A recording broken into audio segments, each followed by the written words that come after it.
तस्मै श्री गुरुवे नमः।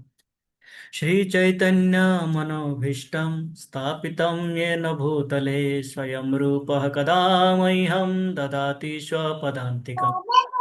वन्देऽहं श्रीगुरो श्रीयुतपादकमलं श्रीगुरुं वैष्णवांश्च श्रीरूपं साग्रजातं सहगना रघुनाथान्वितं तं सजीवम् साद्वैतं सावधूतं परिजनसहितं कृष्णचैतन्यदेवं श्रीराधाकृष्णपदान् सहगना ललिता श्रीविशाखान्वितांश्च। हे कृष्णा करुणा सिन्धु दीनबन्धो जगत्पते गोपेश गोपिकान्त राधाकान्त नमस्तुते। तप्त काञ्चन गौराङ्गी राधे वृन्दावनेश्वरी वृषभानुसुते देवी प्रणमामि हरिप्रिये। वाञ्छाकल्पतरुभ्यश्च कृपा सिन्धुभ्य एव च पतितानां पावनेभ्यो वैष्णवेभ्यो नमो नमः। नमो विष्णुपादाय कृष्णप्रेष्ठाय भूतले श्रीमते लोकनाथ स्वामिनिति नामिने। नमो विष्णुपादाय कृष्णप्रेष्ठाय भूतले श्रीमते भक्तिवेदांत स्वामिनिति नामिने। नमस्ते सरस्वते देवे गौरवाणी प्रचारिणे निर्विशेष शून्यवादी पाश्चात्य देशतारिणे। जय श्री कृष्ण चैतन्य प्रभु नित्यानंद श्री अद्वैत गदाधर श्रीवासादि गौर भक्त वृंद। हरे कृष्णा कृष्ण कृष्णा हरे हरे हरे राम राम राम हरे हरे। हरे कृष्णा कृष्ण कृष्णा हरे हरे हरे राम राम राम हरे हरे। हरे कृष्णा कृष्ण कृष्णा हरे हरे हरे राम राम राम हरे हरे। हरे कृष्णा। सभी वैष्णव भक्तों के चरणों में मेरा सादर दंडवत प्रणाम। और हरे कृष्णा कृष्णा। हरे कृष्णा प्रभु जी दंडवत प्रणाम। तो आप सभी का स्वागत है इस भागवत कथा में, प्रतिदिवसीय भागवत कथा, जहाँ पे भगवान के विषय में चर्चा होते हैं और हम करेंगे। शास्त्र में कहते हैं तद्दिनम दुर्दिनम मन्ये मेघाच्छादम न यद्दिनम तद्दिनम दुर्दिनम मन्ये कृष्ण कथा संलाप पीयूष वर्जितम। शास्त्रों में कहते हैं कि तद्दिनम दुर्दिनम मन्ये, मुझे, मेरे हिसाब से, वक्ता कह रहे हैं कि मेरे हिसाब से वो दिन दुर्दिन है। कौन सा दिन? प्रथमतः कहते हैं न यद्दिनम मेघाच्छादम, मेघाच्छादम न यद्दिनम। साधारणतः हमारा होता है, जैसे अभी दिल्ली में मौसम चल रहा है बारिश का, क्लाउडी रहते हैं, बारिश हो रहे हैं, रास्ते में कीचड़ है, जाम लग रहा है। हाँ, तो इस समय लगता है कि दिन खराब है। हैं, हमारे हिसाब से ये तो दिन खराब है, आज बाहर नहीं निकल पाएंगे, भीग जाएंगे, कीचड़ हो गया। शास्त्र कहते हैं कि न यद दिनम मेघाच्छादम न यद दिनम, कि वो दिन दुर्दिन है, पर वो दिन नहीं जिस दिन मेघ छाए हुए हैं, बादल छाए हुए हैं, बारिश हो रही है, घनघोर बारिश हो रही है अथवा बारिश हो रही है। वो दिन दुर्दिन नहीं है। पर कौन सा दिन दुर्दिन है? तद दिनम दुर्दिनम मन्ये, वो दिन दुर्दिन है। यद दिनम, जिस दिन कृष्ण कथा संलाप पीयूष वर्जितम, कृष्ण के कथा रूपी अमृत, कृष्ण कथा रूपी अमृत का जिस दिन हमें वर्जित, हम जिस दिन कृष्ण कथा रूपी अमृत से वर्जित रह जाए, अर्थात जिस दिन कृष्ण कथा ना हो रही हो, वो दिन, जिस दिन कृष्ण कथा सुनने को नहीं मिले, श्रवण करने को नहीं मिले, अथवा हमने श्रवण किए नहीं, अथवा हमने श्रवण करने का मन भी नहीं किया, वो दिन दुर्दिन है शास्त्र के हिसाब से। कारण क्या है? ये बादल छाएंगे और चले जाएंगे, मेघ आएंगे चले जाएंगे, कभी बारिश होगी कभी धूप होगी, है। शीतोष्ण सुख दुखदा, सुख दुख शीत उष्ण ये आते रहेंगे। आगम अपायनि अनित्यम ताम तितिक्ष स भारत, भगवान कहते हैं ये तो आते रहेंगे जाते रहेंगे, ताम तितिक्ष, इनको सहन करो। हाँ, ये सहन करने योग्य है, सहन कर सकते हैं। पर ये जो जन्म मृत्यु जरा व्याधि का चक्र है, ये जो कभी मनुष्य योनि, कभी पशु योनि, कभी कीट योनि, कभी कृमि योनि मिलते हैं हमें। कभी हम कुछ बनते हैं कभी कुछ बनते हैं, हमें नहीं पता क्या बनते हैं। और हम इस चक्र में क्या हो रहे हैं, बार बार जन्म मृत्यु जरा व्याधि के चक्र में हम घूम रहे हैं। और ये जो दुर्दिन हमारे हैं, उस दुर्दिन को दूर कर सकते हैं कौन? कृष्ण कथा पीयूष। कृष्ण कथा रूपी अमृत, कृष्ण कथामृत का जब हम पान करेंगे, सुधा पान करेंगे और सुधा अमृत रूपी कथा पान करेंगे, पिएंगे, तो हम इस जो बंधन है इस बंधन से मुक्त हो पाएंगे।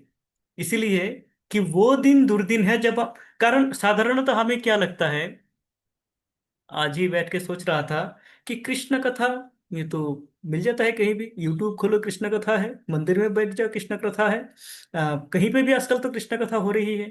तो कृष्ण कथा तो इतना दुर्लभ है क्या? है, क्या कृष्ण कथा प्राप्त नहीं हो सकती? हम तो कभी भी सुन सकते हैं। पर सुलभता का, कोई भी चीज कोई भी वस्तु सुलभ है या दुर्लभ है, इसका जो उसका जो संज्ञा है, उसका जो परिभाषा है, वो परिभाषा इस प्रकार से नहीं है कि कौन सा उपलब्ध है, क्या वस्तु उपलब्ध है वो सुलभ है, यही मानना, ये मानना भूल है। ये मैं सोच रहा था, अपने मन में जस्ट विचार आ रहा था। किस प्रकार, जैसे मान लीजिए मुझे 1,000 रुपये की आवश्यकता है, फॉर एग्जाम्पल है, 1,000 रुपये का आवश्यकता है। अब मान लीजिए 1,000 रुपया कोई बहुत दुर्लभ है क्या? तो सभी के, लगभग सभी के जेब में पड़े होंगे, सभी के पास होंगे ये। भारत में आज के दिन कम से कम 99% लोग इतना ऐसा है कि जिनके पास 1,000 रुपया है। पर मैं यदि मांगू किसी से 1,000 रुपया, कोई मुझे देंगे? हैं? कोई मुझे इसे दे देंगे 1,000 रुपया? नहीं देंगे। 1,000 रुपया देखा जाए तो सुलभ है, सबके पास है, सबके जेब में है, पर वो मिलते नहीं है।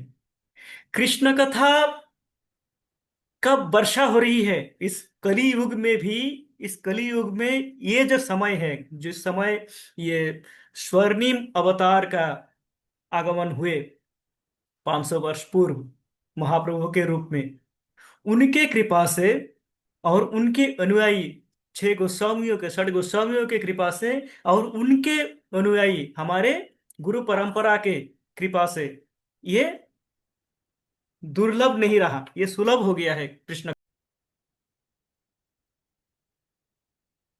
हमारे गुरु परंपरा के आशीर्वाद से, शिला प्रभुपाद की कृपा से आज के दिन कृष्ण कथा दुर्लभ नहीं रहा। उस दृष्टि से वो वो प्रचुर मात्रा में कृष्ण कथा का वर्षा हो रही है इस भूखंड में। हम किसी भी देश में जाए, किसी भी देश में जाए, किसी भी भाषा के क्यों ना हो, हम कृष्ण कथा सुनने को हमें मिलेंगी। पर ये तो उपलब्ध है, पर क्या मैं इनको सुन रहा हूं? क्या मेरे मन में इनको सुनने का आग्रह है? क्या कृष्ण कथा में मेरी रुचि है? आज के दिन किसने कितने, आज राधाष्टमी के दिवस है, पावन दिवस है, 15 दिन पहले जन्माष्टमी गए। कितने व्यक्ति है, कितने जन है, कितने प्रतिशत लोग होंगे इस भारतवर्ष में ही, हम यदि देखें कितने प्रतिशत लोग होंगे जो कृष्ण कथा सुन रहे थे अथवा कृष्ण का स्मरण कर रहे थे। हम्म। तो सुलभता इस प्रकार से, यद्यपि उपलब्ध है पर सुलभ नहीं है। प्रत्येक को कृष्ण कथा प्राप्त नहीं होती है, प्रत्येक के मन में रुचि नहीं जगते हैं। हम्म। इस प्रकार से ये कृष्ण कथा अत्यंत दुर्लभ है, अत्यंत दुर्लभ है। हमने अपने जीवन के अधिकांश समय, व्यक्तिगत रूप से मैंने अपने जीवन के अधिकांश समय गंवा दिए। यद्यपि ऐसा नहीं था कि कृष्ण का कथा सुनने का मेरे पास कोई अवसर नहीं था। ऐसा नहीं था कि मैं उनका नाम नहीं जानता था, अथवा मैं ऐसे संग प्राप्त नहीं कर सकता था, कर सकता था, पर चाहा नहीं कभी। कभी चाहा ही नहीं। इंद्रिय तृप्ति में इस प्रकार व्यस्त रहे, इंद्रिया को, अपने इंद्रियों को तृप्त करने में, कि कृष्ण भूलिया जीव भोगवांछा करे, है, निकटस्थ माया तरे पाशुट, पाशुटते माया तरे झापटिया धरे। तो माया के चुंगल में फंसे हुए थे। तो हमने तो इस प्रकार से, कृष्ण कथा क्या है, दुर्लभ है।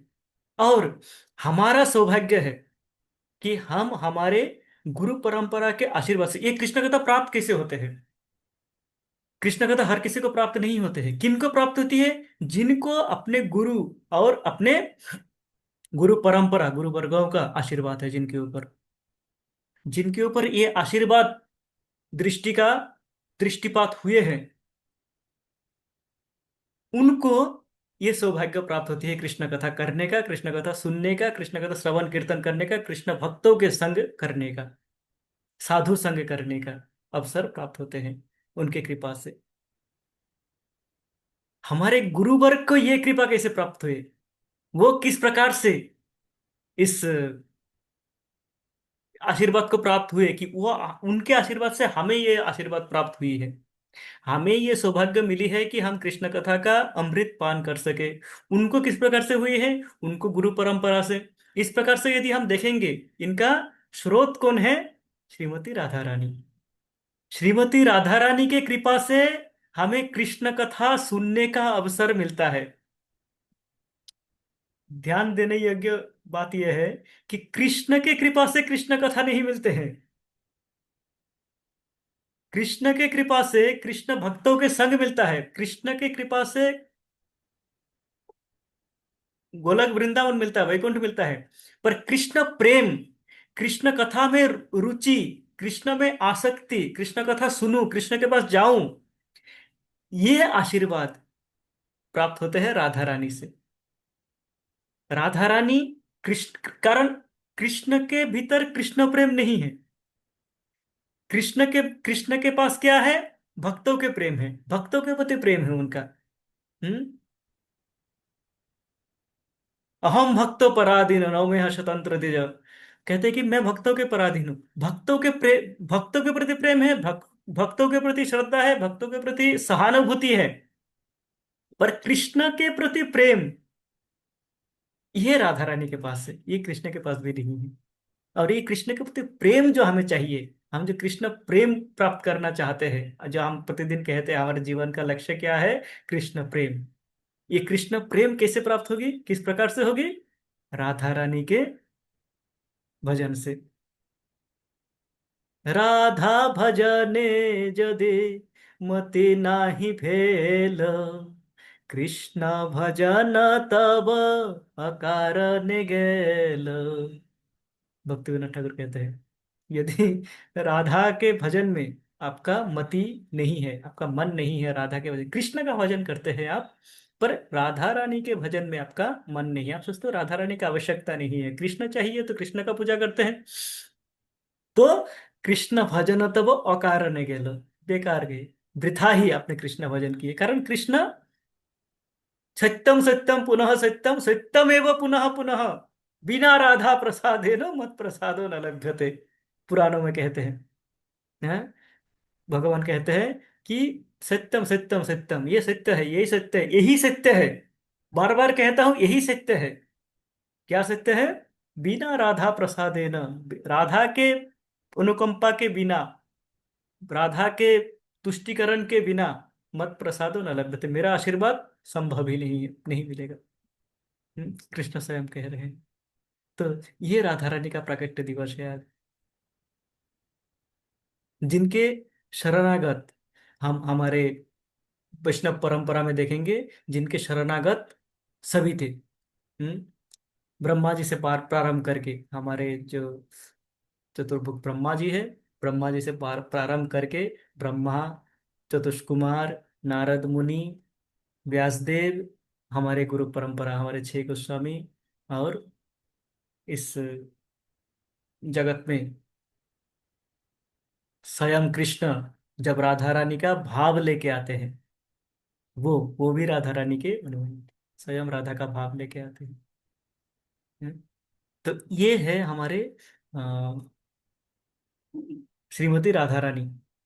श्रीमती राधा रानी के विषय में चर्चा जब हम करेंगे, तो वृंदावन में कहते हैं कि वृंदावन का जो सुंदरता है, ये जो वृंदावन सुंदर है, हम जो वृंदावन को देखते हैं हमारी इस चक्षु से, वो वृंदावन हमें सुंदर नहीं दिखती है। कारण ये चक्षु से हम ये वृंदावन को देखते हैं, हम देखते हैं कंक्रीट, हम देखते हैं बिल्डिंग, हम देखते हैं कीचड़, हम देखते हैं सड़कें। वो जो वृंदावन जहाँ पे वृंदावनेश्वरी श्रीमती राधिका विचरण करते हैं, वो वृंदावन सुंदर है। हम्म। और वो वृंदावन सुंदर क्यों है? कारण वृंदावन, स्वयं वृंदावन ही राधा रानी का एक विस्तार है, राधा रानी का एक प्रकार का स्वरूप है वृंदावन। हम्म। हम देखते हैं वृंदावन में जाते हैं, तो जो राधा रानी को जानते हैं, जो नहीं भी जानते हैं, सब राधे राधे, वृंदावन में राधे राधे चलते हैं। वृंदावन में कृष्ण को हम बोला जाता है, राधा अधिक सुना जाता है। आप यदि सुनेंगे तो सड़कों पे आपको राधा सुनाई देंगे, अधिक राधे लिखा हुआ दिखाई देंगे अधिक, कृष्ण का नाम कम दिखाई देंगे। वृंदावन, पूरा वृंदावन क्या है, राधा रानी से छाए हुए हैं। हम्म।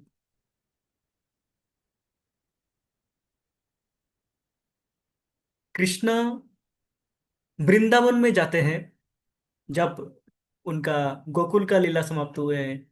हाँ, 3 साढ़े 3 वर्ष के समय, जब ये उखल बंधन लीला हुए, हाँ, उसके पश्चात अ, नंद महाराज और सभी उस उनके उनके स्थानीय सभी जो उनके जो मंत्रीवर्ग थे, वह विचार किए कि ये स्थान कृष्ण के लिए ठीक नहीं है, उपद्रव हो रहे हैं, अत्यंत उपद्रव हो रहे हैं। हाँ, ये स्थान में कुछ ना कुछ अशुभ हो रहे, कोई पुतना आता है, तृणावर्त आता है, शकटासुर आता है, अनेकों असुर आ गए, और अंतिम में ये दोनों वृक्ष का उत्पात हो गया, इतने बड़े वृक्ष गिर गए, कृष्ण का क्षति हो सकता है। तो वो क्या किए कि हम यहाँ से चले जाएंगे, कहाँ, वृंदावन। तो वृंदावन में जब आ जाते हैं वो, तो वृंदावन में आके प्रथमतः कृष्ण अत्यंत आनंदित होते हैं। सुखदेव गोस्वामी वर्णन करते हैं भागवतम में कि वृंदावन में आके आनंद होते हैं, वो क्या देख के, वृंदावनम गोवर्धनम यमुना पुलिनानि च, ये तीन क्या देखते हैं वृंदावन में आके, वृंदावन को देखते हैं, वृंदावन का रूप देखते हैं, वृंदावन का लावण्य देखते हैं। और वृंदावन को देखते ही वो राधा रानी को देखते हैं, कृष्ण, कि यही तो है मेरे राधा का स्थान, यही तो है राधा। हाँ, तो वो आनंदित होते हैं। फिर गोवर्धन देखते हैं, ये गोवर्धन, जो कि मेरे परम भक्त हैं, उनको देख के आनंदित होते हैं। फिर ये यमुना कालिंदी को देखते आनंदित होते हैं। तो ये वृंदावन में जब रहते हैं, वृंदावन में हमने वो श्लोक के विषय में अत्यंत चर्चा हुआ, राधा कुंड प्रभु जी भी चर्चा कर रहे थे 2 दिन पहले, जो हमारे उस श्री कृष्ण स्वरूप चिंतन में जो श्लोक के द्वारा बता रहे थे भागवतम के, कृष्ण के सुंदरता का वर्णन हो रहा था। हाँ, उसमें क्या था, बरहापीडम, बरहापीडम नटवर बपुः कर्णयोः कर्णिकारम् बिभ्रटवासः कनककपिश वैजयन्तीं च मालाम् रन्ध्रान् वेणोरधरसुधया पूरयन् गोपवृन्दैर्बृन्दारण्यं सपदरमणं प्राविशद् गीतकीर्ति। इसमें इस श्लोक में सीधा भाव से, जो एक एक हम जानते हैं, एक भागवतम में एक एक श्लोक नाना अर्थे कहे हैं। कृष्ण तुल्य भागवत विभु सर्वाश्रय प्रति श्लोके प्रति अक्षरे नाना अर्थे कहे। चैतन्य चरितामृत में कहते हैं कि ये जो भागवत है ये कृष्ण तुल्य है, कृष्ण के समान है, ये कृष्ण ही है, स्वयं कृष्ण ही है? और ये सभी का आश्रय है, सभी जीव का आश्रय है श्रीमद् भागवत, सभी जीव आके भागवतम का आश्रय ले सकते हैं जैसे हमने लिए हैं। हम्म? और इसके प्रति अक्षर प्रति श्लोक क्या करते हैं, विभिन्न अर्थ विभिन्न मीनिंग निकालते हैं। एक श्लोक का एक ही अर्थ नहीं होता है, कई अर्थ होते हैं। हमारे आचार्यगण जिन्होंने देखे हैं इनको, वो इनके अर्थ निकाल के हमें बताते हैं। एक तो ये जो वराह पीड़प श्लोक है, इससे कृष्ण की सुंदरता का वर्णन होते हैं कि कृष्ण क्या है, वराह पीड़म मोर मुकुट धारण किए हुए हैं, नटवर बपुहु, इनके शरीर मानो नृत्यकार के, सुप्रसिद्ध नृत्यकार के जैसे हो, है उसका उनका बपु, उनका शरीर इस प्रकार है। कर्णयो कर्णिकारम, कर्णिका फूल के माला उनके कान के कुंतल बन के शोभित हो रहे हैं। कर्णयो दोनों कानों में कर्णिका फूल के माला है। कर्णयो कर्णिकारम बिभ्रट बास कनक कपिश, कनक कपिश पीले गोल्डन येलो है, स्वर्णाभ पीले रंग के उनके वस्त्र है, धोती और अंगवस्त्र। बिभ्रट बास कनक कपिश वैजयंतीम च मालाम, वैजयंती, वैजयंती, वैजयंती शब्द का अर्थ होता है विजय, जिनको विजय प्राप्त हुई है। कृष्ण सदा सर्वदा विजय प्राप्त है। तो वो जो माला परिधान करते हैं, 5 विशेष प्रकार के फूलों के माला बने होते हैं, वो उनको वैजयंती माला कहते हैं। वो वैजयंती माला कृष्ण ही परिधान करते हैं। और कोई सदा सर्वदा विजयी नहीं है। कभी कभार हिरण्यकश्यप कभी विजयी हो जाते हैं, फिर अंत का एक बार उनको पराजय वरण करना ही पड़ता है। पर कृष्ण सदा सर्वदा शाश्वत विजयी है, तो वैजयंती माला धारण करते हैं कृष्ण। रंध्रान वेणुरधर सुधया पूरयन, बांसुरी बजाते हुए वो क्या करते हैं, अपने अधर सुधया, अपने अधर अमृत से, अपने मुख के अमृत से, हम्म क्या करते हैं, वेणुओं के रंध्रों को पूर्ण करते हैं, मानो पूरे बांसुरी में अमृत भर रहे हो। बांसुरी बजाते हुए सपद रमणम, स्वयं के स्वपद अपने ही पाँव में चलकर, अर्थात किसी गाड़ी पे बैठ के नहीं, रथ में आरूढ़ होके नहीं, जूते चप्पल परिधान करके भी नहीं, खाली पाँव आते हैं। स्वपद रमणम, स्वयं के पाँव से चल के, हाँ, स्वपद रमणम प्राविशद गीत कीर्ति, गीत करते करते प्रवेश करते हैं वृंदावन में। तो इसमें कई बातें आते हैं, आचार्यगण कहते हैं, ये तो एक सरल इसका अर्थ हो गया है। आचार्यगण कहते हैं प्राविशद गीत कीर्ति, वृंदावन में प्रवेश करते हैं। हम्म इस प्रकार स्वपद, अपने पांव से चल के, कहते हैं कि ये जो वृंदावन है, ये वृंदावन राधा रानी का हृदय है, राधा रानी का हृदय स्वरूप है ये वृंदावन। इस वृंदावन में कृष्णा जब प्रवेश करते हैं, वो क्या कर रहे हैं, इस श्लोक के द्वारा बताया जा रहा है कि राधा रानी के हृदय में प्रवेश कर रहे हैं कृष्ण, बांसुरी बजाते हुए। कारण कृष्ण क्या करते हैं, जब बांसुरी बजाते हैं सीधा राधा रानी के हृदय में प्रवेश करते हैं। तो ये क्या हुआ, वृंदावन में जब स्वपद रमणम, स्वयं अपने पांव से चल के वृंदावन में प्रवेश कर रहे हैं, अपने चरण कमलों से वो क्या कर रहे हैं, राधा रानी के हृदय में स्थान ले रहे हैं भगवान। वृंदावन में जब जा रहे हैं तो कृष्ण का भाव ये रहते हैं कि ये मैं राधा रानी के हृदय में प्रवेश कर रहा हूँ, प्राविशद गीत कीर्ति। फिर आचार्यगण कहते हैं स्वपद रमणम, स्वपद रमणम, कृष्ण कौन है, जो स्वयं के पांव से चल के आते हैं। कृष्ण सदा सर्वदा स्वयं के सभी सभी अपने पांव से चल के आते हैं, पर हम कभी कभी अपने पांव से चल के नहीं आ पाते हैं? कभी कभी हम अचल हो जाते हैं? कृष्ण सदा सर्वदा स्वयं के द्वारा ही चालित है, वो निर्भर नहीं है किसी पे। और रमनम, रमन करते हैं। जिस प्रकार कृष्ण का नाम है, हम जानते हैं कृष्ण का नाम क्या है, राधा रमन। तो ये शपथ रमनम से बोल रहा है कि राधा रमन राधा रमन वृंदावन में प्रवेश कर रहे हैं। आचार्यगण इसी भी इसका अर्थ करते हैं कि राधा शब्द का उच्चारण सुखदेव गोस्वामी नहीं कर पा रहे थे। कारण सुखदेव गोस्वामी यदि राधा शब्द अपने मुख से उच्चारण करे तो वो मूर्छित हो जाते थे, उनको मूर्छा प्राप्ति हो जाती थी, वो भावावेश में आ जाते थे। जो प्रेमा भक्ति प्राप्त करने के बाद जो भाव होते हैं, वो भाव पूर्ण मात्रा में विद्यमान थे सुखदेव गोस्वामी के भीतर। यदि वो राधा नाम का उच्चारण भी करे तो क्या हो जाता है, वो उस भाव से, राधा भाव से वो मूर्छित हो जाते हैं। और परीक्षित महाराज के पास मात्र 7 दिन का समय है, उनको पूरे भागवतम सुनाना है, पूरे कृष्ण कथा सुनाना है। सुखदेव गोस्वामी देखते हैं यदि मैं मूर्छित हो जाऊं तो ये मेरा कथा यहीं पे समाप्त हो जाएगी, और परीक्षित महाराज इस कथा से, इस कथामृत से, हाँ, क्या हो जाएगा, दूर रह जाएगा, उस कथामृत को पान नहीं कर पाएंगे।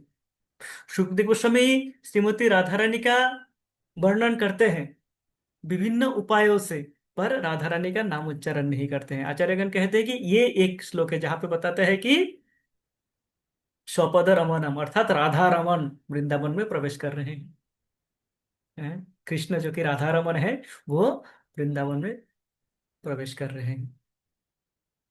ये है श्रीमती राधा रानी है।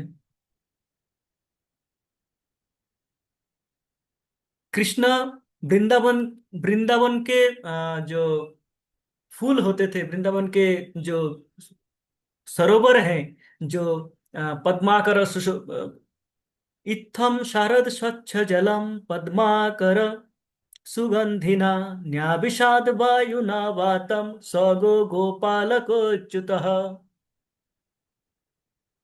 कृष्ण क्या करते हैं, ये जो वृंदावन के सुगंधित सुरभित पद्माकर, पद्माकर आकर अर्थात पुष्करिणी, जल, आप मानिए झील, हाँ, जहाँ पे पद्म फूल खिले हुए हैं, विभिन्न रंगों के, विभिन्न सुगंधों के पद्म फूल खिले हुए हैं वो वृंदावन। और उसमें जो सुगंध आ रहे हैं, न्याविषाद वायुना वातम, वायु के हवा जो चल रही है, मृदु पवन चल रहे हैं, वो पवन क्या कर रहे हैं, इन अ, फूलों के सुगंध लेके जा रहे हैं कृष्ण के पास, कृष्ण को अर्पण कर रहे हैं। और इसको जब ग्रहण करते हैं कृष्ण, तो कृष्ण क्या देखते हैं कि ये राधा रानी, ये राधा रानी का सुगंध है, समस्त सुगंधों का, ये पृथ्वी का जो सुगंधों का, पृथ्वी क्या करते हैं, समस्त सुगंध का उत्पन्न करते हैं।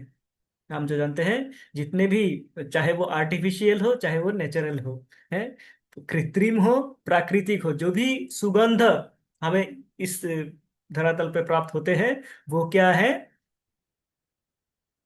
राधा रानी का स्रोत है, राधा रानी इनका स्रोत है। तो कृष्ण जब ये गंध, इनको सुगंधों को ग्रहण करते हैं, तो वो मानो राधा रानी के साथ वार्ता कर रहे हैं, राधा रानी के साथ कुछ इनका चर्चा हो रहे हैं। ये भाव कृष्ण का है। कृष्ण वृंदावन में आते हैं, अत्यंत आनंदित रहता है, कारण क्या है, प्रत्येक दृश्य उनको राधा रानी दिखते हैं। हम्म, वो एक श्लोक है रघुनाथ दास गोस्वामी जिसमें कहते हैं कि कस्मात् वृंदे प्रिय सखी हरे पादमूलात् कुत असौ कुंडारण्ये किमिह कुरुते नित्य शिक्षां गुरुः का। तो हम तम कहते हैं कि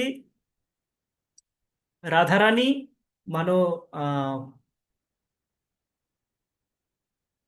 एक जगह पे स्थित है, और वृंदा देवी आ रहे हैं, वृंदा देवी को आते हुए देखते हैं, तो पूछते हैं अकस्मात वृंदे प्रिय सखी, हे मेरे प्रिय सखी वृंदा देवी, आप कहाँ से आ रहे हो इस समय, है। वृंदा देवी कहते हैं हरे हे पादमूलात, मैं तो कृष्ण के चरण में था, वहां से चरण कमलों से आ रहा हूँ। रा- वृंदा देवी कृष्ण के चरण में ही स्थित रहते हैं, हैं। तो कहते हैं हरे पादमूलात, कुतोसो, वो कहाँ है कृष्ण, राधा रानी अत्यंत उत्फुल्लित हो जाते हैं, कृष्ण कहाँ है, हैं।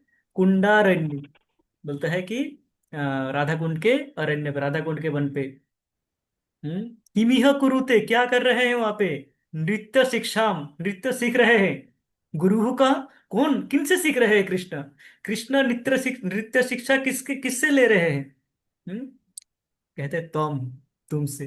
राधा ने कहते मैं, है, कहते हैं कि आपके जो प्रतिबिंब है, प्रति प्रत्येक राधा कुंड के तट पे जो भी वृक्ष, जो भी लताएं हैं, जो भी गुल्म है, जो भी फूल है, पौधे हैं, उन सब में वो आपके प्रतिच्छवि, आपके प्रतिबिंब देख रहे हैं। और उनके जो वो जो हिल डोल रहे हैं, उनके हिसाब से अंग भंगी करके आपसे नृत्य शिक्षा कर रहे हैं कृष्ण। कृष्ण प्रत्येक पेड़ में, प्रत्येक पौधे में, प्रत्येक पुष्पों में, प्रत्येक गंध में राधा रानी का दर्शन करते थे। हम जो हमें जो मंगल आरती के बाद वो जो फूल का घ्राण दिलाया जाता है मंदिर में, है, सभी आके हम घ्राण लेते हैं। ये जो फूल का घ्राण लेते हैं, ये क्या है? हमें हमारा तो इसी मति मति कहीं और रहते हैं, रहते नहीं है। पर इस समय हमें राधा रानी का आशीर्वाद का स्मरण करना चाहिए कि ये जो घ्राण है, ये आ रहे हैं राधा कृष्ण के चरणों से। और ये घ्राण का स्रोत कहाँ है? सृष्टा कौन है? श्रीमती राधा रानी। ये राधा रानी का आशीर्वाद है। ये फूलों का घ्राण, जो गंध हम ले रहे हैं, वो राधा रानी का आशीर्वाद है। वृंदावन में फूलों का घ्राण हो, पेड़ हो, पंछियां हो, वो भी क्या है?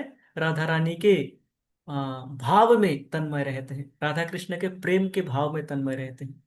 हम्म?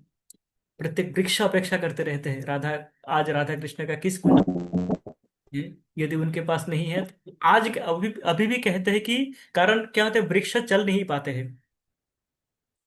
तो वो सोचते हैं कि आज यदि कृष्ण, राधा कृष्ण इस स्थान पे नहीं है, तो किसी वृंदावन के किसी और वन में वो, और किसी कुंज में वो विहार कर रहे हैं, लीला कर रहे हैं। प्रत्येक वृक्ष सोचते हैं कि वृंदावन में ही है राधा कृष्ण, लीला कर रहे हैं कि मेरे पास नहीं है, कब आएंगे मेरे पास? कारण वो चल नहीं पाते हैं। तो उनकी विश्वास ये है कि राधा कृष्ण का लीला निरंतर चल रहे हैं। हमारा विश्वास नहीं है कि राधा कृष्ण का लीला चल रहे हैं, कारण हम चल पाते हैं, हम देख पाते हैं, हैं? इस आंखों से हम देख लेते हैं सब कुछ। हमें लगता है जो देख लिया वही, आंखों देखी जो हमने आंखों से देख लिया वही सीखते हैं। तो ये राधा कृष्ण के अमृत कथा, आ, अनेकों, हमने दो अष्टकम चर्चा की राधा कृष्ण की स्तुति के। अनेकों इस प्रकार वर्णना है। हम्म,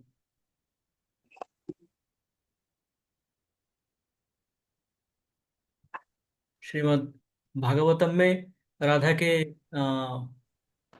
विषय में जिस प्रकार हमने देखा, राधा नाम ना लेते हुए भी राधा के विषय में वर्णन किया गया है।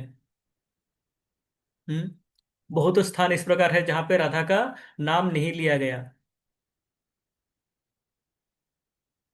जिस प्रकार श्रीमद् भागवतम के दशम स्कंध में 30वें अध्याय में बताते हैं, यहाँ पे गोपीगण क्या होते हैं, कृष्ण को ढूंढ रहे हैं। कृष्ण अकस्मात वो अदर ध्यान हो जाते हैं रासलीला के मध्य में ही। एक स्थान पे वो क्या हो जाता है, अंतर्धान हो जाता है कृष्ण। तब समस्त गोपीगण कृष्ण को ढूंढते हैं, कृष्ण कहाँ है, कृष्ण कहाँ चले गए। और इसके बाद 31वें अध्याय में वो गोपी गीत है, जहाँ पे गोपीगण विरह के गीत गाते हैं, कृष्ण कब कहाँ चले गए। हैं? तो इस 30वें अध्याय में जहाँ पे वो ढूंढ रहे हैं, यहाँ पे कहते हैं कि अनया राधितो नूनम भगवान हरिरीश्वर यन्नो विहाय गोविंद प्रीतो याम अनयद रह। कहते अनया राधितो नूनम भगवान हरिरीश्वर, अनया, जिन्होंने आराधित, आराधना किया है भगवान हरि ईश्वर, ईश्वर भगवान का, हरि का जिन्होंने आराधना किया है, वो अनया, वो अनन्य भक्त, वो कौन है? वो राधा रानी के विषय में कहते हैं कि राधा रानी का नाम नहीं लिया है इस स्थान पे, पर कहते हैं कि कृष्ण वहीं पे चले गए होंगे, और सभी गोपियां जब ढूंढ रहे हैं कृष्ण को। हाँ, आप देखिए रासलीला चल रहा था, रासलीला के में सब आनंद में थे। अचानक ही कृष्ण अंतर्ध्यान हो जाते हैं, स्वयं को अंतर्ध्यान कर लेते हैं। हैं, उस समय समस्त गोपियां क्या सोच रहे हैं, विभिन्न होते होते जब सोच रहे हैं, फाइनली सोच रहे हैं कि कृष्ण उन्हीं के पास होगी, वही उत्तम गोपी के पास होगी जिन्होंने इनको तन मन धन से इनको उत्तम भक्ति किया है, उत्तम रूप से जो सेवा किया है, सर्वश्रेष्ठ जो सेवक है, जो सेविका है, उन्हीं के पास कृष्ण चले गए होंगे। अर्थात वो कह रहे हैं कि हम गोपियों में से जो श्रेष्ठ गोपी है, श्रीमती राधा रानी, वो अवश्य ही राधा रानी के साथ कहीं चले गए होंगे, हमें छोड़ के। हैं, इस प्रकार का भावना। और यहाँ पे राधा का नाम नहीं लेते, कहते हैं अनया राधितो, जो अत्यंत भक्ति भाव से, जो उन्होंने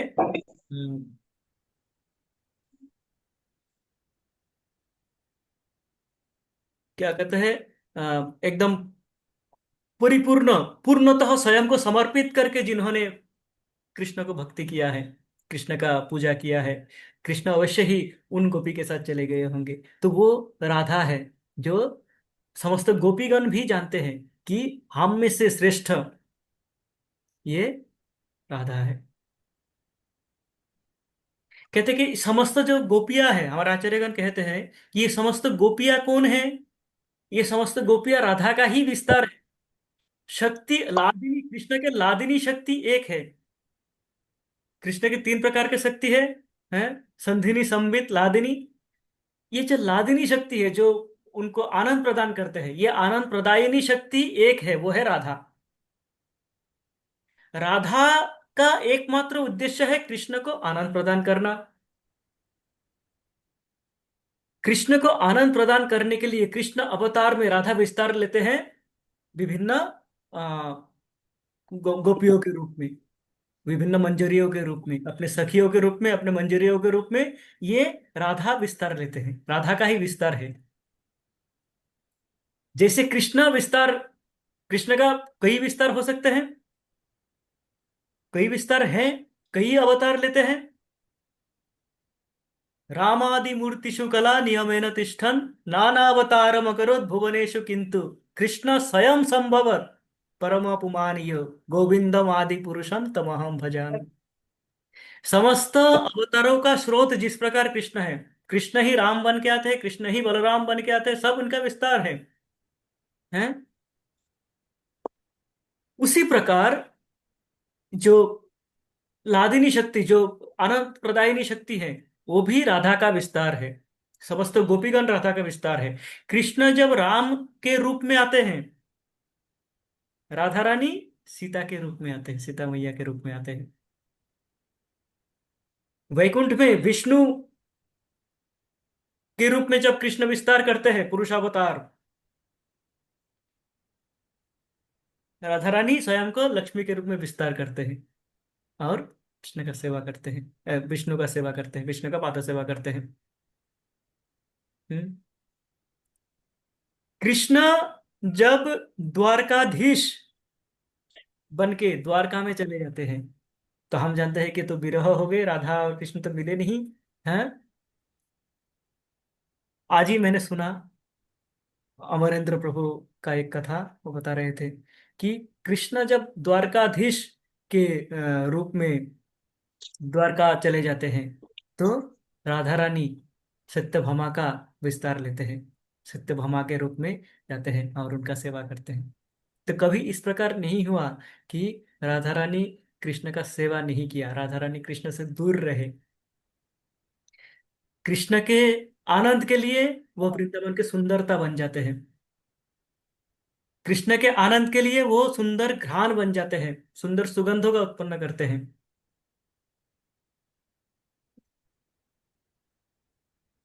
कृष्ण के आनंद के लिए वो उन पंछियों में वो स्वर प्रदान करते हैं। ये जो पंछियां है, वृंदावन के पंछियां, कोयल, हम जानते हैं कोयल का हम सुनते हैं, कोयल जब कू कू करते हैं हमें भी इतना आनंदित कर देते हैं, हमें भी इतना, इस प्रकार हम आनंदित हो जाते हैं, मोहित हो जाते हैं इनके स्वर से। हाँ, ये स्वर जो कोयल का जो ये कोयल कंठी, कोकिल कंठी कहते हैं, जिनका कंठ से इतना सुमधुर अ, जो शब्द निकलते हैं, ध्वनि निकलते हैं, गीत निकलते हैं, जो कि सभी जगत को मोहित कर सकते हैं, वो कहाँ से आए? वो आए राधा रानी ने, राधा रानी ने इनको आशीर्वाद दिया, राधा रानी का आशीर्वाद प्राप्त होके समस्त कोयल उस स्वर में गाते थे। कहते हैं कि कृष्ण राधा रानी को, मुख्यतः राधा रानी को पुकारने के लिए कृष्ण बांसुरी से बजा के, हम जानते हैं बांसुरी बजा के वो सभी को आकर्षित करते थे। सभी को आकर्षित करते थे। जो हिरण है, हिरण भी आकर्षित हो जाते थे। जो गौ माताएं हैं, बछड़े हैं, वो अपना खाना पीना भूल जाते थे। दिव्याभिमान गतयो स्मरणुन्न सारा, हाँ, पृष्ठत प्रसून कबरा मुमुहुर विनिभ्य। देवतागण अपने विमान में जा रहे हैं, बांसुरी का स्वर सुन के उनका क्या हो रहा है, उनका बस खो जाता है, आपा खो जाता है। वो क्या करते हैं, उनके मानो जो मुकुट परिधान करे हो अथवा गजरा परिधान करे हो, हाँ, वो मानो गिर रहे हैं सब विमान से, इस प्रकार हो जाते हैं वो सब सुन। है, यमुना जी क्या हो जाते हैं, अपना बहना भूल जाते हैं। तदवधार्य मुकुंद गीतम आवर्त लक्षित मनो भवभग्न बेगा। देखो कितने हैं ये सब। यमुना देवी जो बह रहे थे, हैं, वो मुकुंद गीता, मुकुंद का, कृष्ण का बांसुरी का रब सुन के क्या हो जाते हैं, वो अपना क्या हो जाते हैं, बहना भूल जाते हैं। हम्म। आवर्त लक्षित मनो भवभग्न बेगा, अपना बेग जिस गति से वो जा रहे थे समुद्र की दिशा में, वो वहां पे रुक जाते हैं, रुक के आवर्त कृष्ण के चरणों के चतुर्दिशा में घूमते रहते हैं यमुना जी। नद्यस्तदवधार्य मुकुंद गीतम आवर्त लक्षित मन भवभग्न बेगः आनन्दं स्थगितमूर्मिभुजैर्मुरारे गृह्णन्ति पादयुगलं कमलोपहारा। यमुना जी क्या करते हैं, कृष्ण के चरणों को उर्मी अपने ढो से, अपने जो लहर है लहरों से मानो कृष्ण के चरण युगलों को पकड़ लेते हैं, अपने अपने ढो रूपी बाहु से, हाथों से, अपने लहर रूपी भुजाओं से क्या करते हैं, कृष्ण के चरणों को पकड़ लेते हैं, और उनको क्या करते हैं, कमल उपहारा, यमुना जी से कमल पुष्प लाके कृष्ण को उपहार देते हैं। ये है कृष्ण के बांसुरी का। तो कृष्ण बांसुरी का रूप रब सभी को मुग्ध कर देते थे, सभी मुग्ध हो जाते थे। चाहे वो पूर्णा पुलिंद्य उरुगाय पदाब्ज राग, पूर्णा पुलिंद्य अर्थात जो आदिवासी रमणीगण है वो, चाहे वो हिरनी है, देवता है, सब, गौ माता गौ बच्छों का कहना ही क्या, वो तो खाना पीना भूल के ऐसे हो जाते थे। उत्तभित कर्ण गावश्च कृष्ण मुख निर्गत वेणुगीतम उत्तभित कर्ण पुटे पिबंत। कृष्ण के बांसुरी के जो अमृत है, बांसुरी के धुन के जो अमृत हैं, वो गौ माताएं क्या करते हैं, अपने कानों को मानो एक एक प्याला बना लिया हो, उसमें वो डाले जा रहे हैं और वो पान किए जा रहे हैं उस रस का। ये अवस्था है। वह कृष्ण जब राधा को बुलाना होता था, राधा को पुकारना होता था, तो वो क्या गाते थे, कहते हैं कि वो बांसुरी में पंचम पंचम सुर से गाते थे, वो एक विशेष सुर से गाते थे, सारे गामा पा, पा है पंचम, सात सुर है, सारे गामा पा धा नी, ये सात सुर है। तो उसमें पा जो है पंचम सुर है। ये पंचम सुर का ध्वनि से राधा रानी को वो पुकारते थे, जब पंचम स्वर बजते थे तो राधा रानी जानते थे कि मुझे बुला रहे हैं। ये पंचम सुर राधा रानी इनको दिए, कोयलों को, और कोयल पंचम सुर में कू गाते हैं और समस्त जगत मोहित हो जाते हैं उनके कोयल के रब से, कोयल के मीठी तान से। हम्म, यह है राधा रानी। तो वृंदावन में यदि हम कोयल देखे, हम कोई भी पंछी देखे, हम्म कोई भी हम पेड़ पौधे देखे, कोई भी पुष्प देखे, हैं, वृंदावन के जो रज है, रज देखे, एक रज, एक धूलि कणा देखे, तो वो राधा रानी की कृपा है। वो राधा रानी का कृपा है, राधा रानी का स्वयं विस्तार है, जो कि कृष्ण के लिए विस्तरित हुए हैं। वो दृष्टि हमें चाहिए। हमारा हमारा ध्येय क्या है कि राधा रानी का कृपा प्राप्ति हो। और राधा रानी का कृपा प्राप्ति किस प्रकार होगा? जब हम इस प्रकार से राधा रानी को जानेंगे। हम जानेंगे कि वृंदावन क्या है, राधा रानी वृंदावन का कौन है। कहते हैं कि अ, वृंदावन के दो राजा हैं। वृंदावन के दो राजा हैं। एक नंद महाराज है, और एक वृषभानु, जो कि नंद महाराज कृष्ण के पिता, और वृषभानु माँ राधा के पिता। ये दोनों ही वृंदावन के ईश्वर है। ये दोनों ही वृंदावन के पति है। जब हम वृंदावन, इसीलिए राधा रानी वृंदावनेश्वरी है। हम्म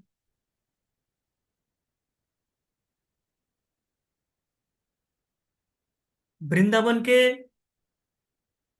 जो प्रत्येक लीलाएं हैं, जो प्रत्येक स्थलियां हैं, हम देखते हैं वृंदावन में कोई भी हम लीला स्थलियों का नाम करें, कोई भी स्थान का नाम करें, हम वृंदावन में कोई भी स्थान का नाम कीजिए।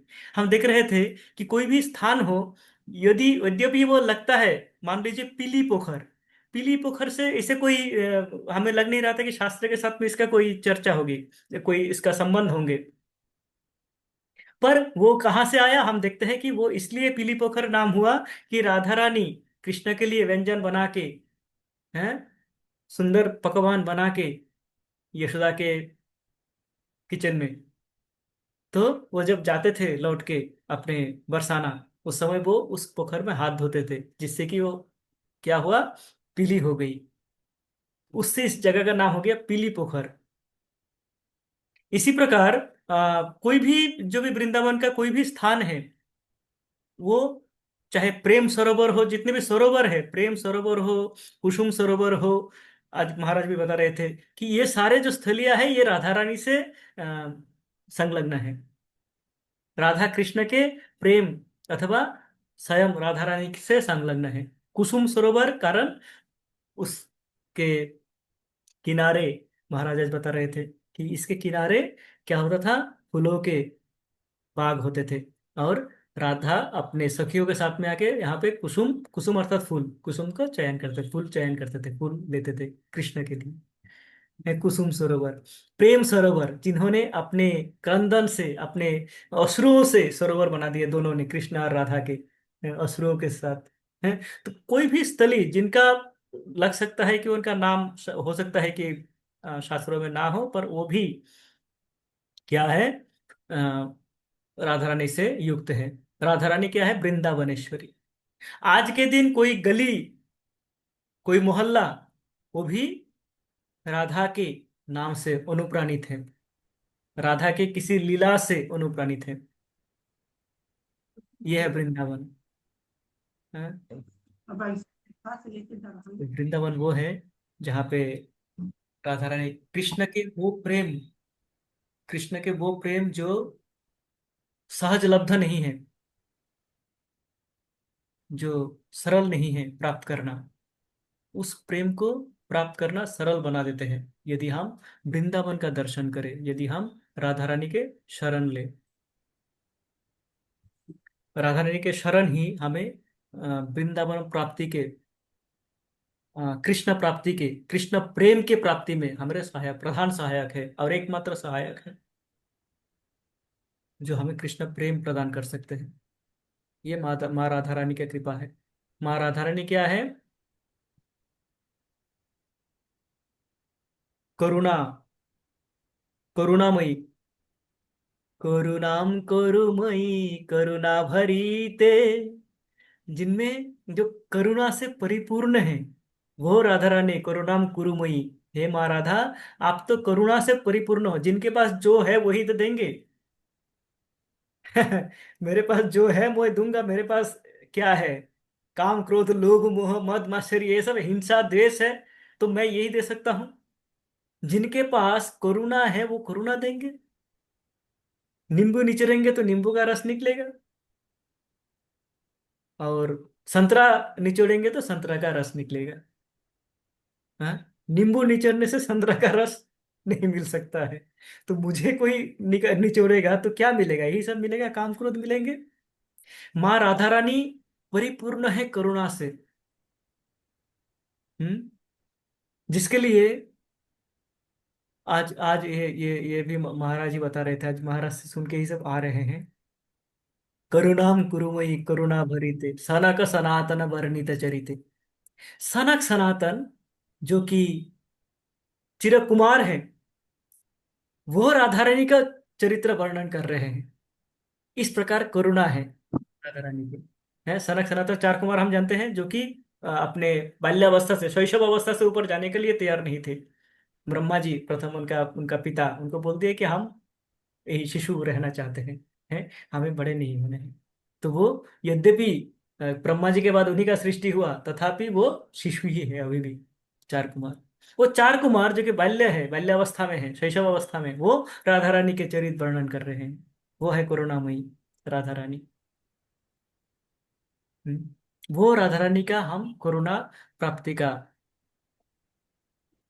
हम्म।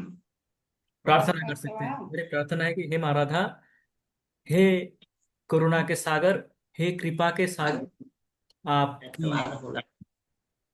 कृपा की आवश्यकता हमें है। हमें आपकी कृपा चाहिए। आपकी कृपा से ही हम कृष्ण प्रेम की प्राप्ति कर सकते हैं। अभी इस समय हमारा जो बुद्धि है, हमारा जो मति है, हमारा जो मन है, क्या हो जाता है? कृष्ण से दूर जाना चाहते हैं। इस समय वो कृष्ण से दूर रहते हैं, पूजा पाठ लेकिन हुआ, जाना चाहते हैं। में ना फल डाला, हमारे पास फल यद्यपि पर कृष्ण का हारी तो क्या सुलभ है, पर हम कृष्ण कथा सुनने बूढ़े में रुचि नहीं रखते हैं। हमारी रुचि भौतिक कथाओं में चले जाते हैं। हमारी रुचि आ, हिंदी गानों में चले जाते हैं, आपके भजन में नहीं आते हैं। हमारी रुचि वो सिनेमा देखने में चले जाते हैं। आपके उन अलौकिक दृश्य, जो लीलाएं आप करुणावश आके इस भौतिक जगत में आके हमारे लिए करके गए हैं। कृष्ण को क्या आवश्यकता थी, माँ राधा को क्या आवश्यकता थी अपने गोलक वृंदावन त्याग के इस मर्त्यलोक में आने का? हम्म कोई आवश्यकता नहीं थी उनको, कोई प्रयोजन नहीं था। एकमात्र आते हैं करुणावश, कि कुछ लीलाएं करके जाते हैं वो। हाँ, कुछ कथाएं छोड़ के जाते हैं हमारे लिए, जिनका चर्चा करके हम उनके दृश्यों को देख सके। हैं, वो अपने आचार्यों को भेजते हैं, अपने जो अ, राधा रानी अपने जो मंजरियों को भेजते हैं विभिन्न रूप में। वो आते हैं इस कलयुग में हमें समझाने के लिए, इन लीलाओं को दर्शन कराने के लिए। हम उन लीलाओं का दर्शन नहीं कर पाते हैं। वो इन शास्त्रों का व्याख्या करके, शास्त्रों का विश्लेषण करके हमें दर्शन कराने का प्रयास करते हैं विभिन्न श्लोकों के द्वारा। जिस प्रकार हमने देखा, अ, जो राधा कृष्ण के प्रेम की लीला के विषय में बताते हैं, कस्मात बृंदे, इस प्रकार अनेकों श्लोक हैं। भागवतम, श्रीमद् भागवतम आते हैं, अवतरित होते हैं। कृष्ण स्वयं श्रीमद् भागवतम के रूप में अवतरित होते हैं कृष्ण। किस लिए? इनके लीलाओं को, ताकि हम इनके लीलाओं को, इनके प्रति आकर्षित होके इनके अपने स्वधाम जा सके। इस जो चक्र है, जन्म मृत्यु जरा व्याधि, इस चक्रों को काट सके, काट के हम उससे बाहर आ सके, इसका प्रयास भगवान आगे करते हैं हमारे लिए करुणावश। माँ राधा आते हैं साथ में, अपने मंजरियों को लेके आते हैं, अपने सखियों को लेके आते हैं, इतना विस्तार करते हैं और इतने अपरूप लीलाएं करके जाते हैं। पर हमारा मन उसमें नहीं लगता है। हम तो हमारे क्षणिक जो इंद्रिय तृप्ति है उसमें व्यस्त हो जाते हैं। कल किसने देखा है? आज जी लो, जो मन चाहे खा लो, जो मन चाहे कर लो, जो मन चाहे कह लो। भगवान ने सुंदर मुख दिया है, सुंदर बोलने का शक्ति दिया है। उसका कारण क्या है? किस लिए दिया है? भगवान ने दिया है ताकि हम भगवान का नाम उच्चारण कर सके, भगवान के लीलाओं का वर्णन कर सके। हम्म? पर हम इसको व्यवहार क्यों करते हैं? हम व्यवहार करते हैं जो ग्राम्य कथा है, जो अप्रयोजनीय कथा है, उन कथाओं में इसको नष्ट करने के लिए हम आज ये राधा अष्टमी के पावन दिवस पर हमारी ये प्रार्थना है माँ राधा रानी से। हे माँ, हमने तो कई असंख्य जन्म विभिन्न रूप में हमने बिता दिए, हमारे विभिन्न जन्म, असंख्य जन्म चले गए। हमें नहीं पता कितना जन्म से हम घूम रहे हैं। ये जन्म सफल कर दो माँ। इस जन्म में मैं आपको स्मरण रख पाऊँ, आपके शरणापन्न हो पाऊँ, और आपके द्वारा मैं कृष्ण प्रेम की प्राप्ति कर पाऊँ। यही प्रभुपाद कहते हैं, this should be your last birth. यही आपका अंतिम जन्म होना चाहिए। ये महाराज आपके कृपा के बिना ये संभव नहीं है। कृपा करें। कदा करिष्यसि हम आम कृपा कटाक्ष भाजनम। कब आप कृपा दृष्टि का पात करेंगे, अवलोकन करेंगे हम पे? ये प्रार्थना के साथ आज हम यहीं पे समाप्त करते हैं। आप सभी का असंख्य धन्यवाद जो ध्यानपूर्वक सुने, इस कथा में भाग लिए। और आप आप सब जो भी मेरा त्रुटियां रह गई हो बोलने में, उन त्रुटियों को क्षमा करके माँ राधा रानी से मेरे लिए प्रार्थना कीजिएगा कि मैं अपनी इन भौतिक जो कलमश है इनसे ऊपर उठ पाऊँ। यही यही प्रार्थना आप सबको। वांछा कल्पतरुभ्यश्च कृपा सिंधुभ्य एव च पतितानां पावनेभ्यो वैष्णवेभ्यो नमो नमः। आदि की जय। हरे हरे कृष्णा प्रभु जी, तो दंडवत जिंदगी कृष्ण। हरे कृष्ण, हरे कृष्ण। किसी को कुछ कहना नहीं है तो हम समाप्त करें यहीं पे। जी माता जी कल्याणी। माता जी।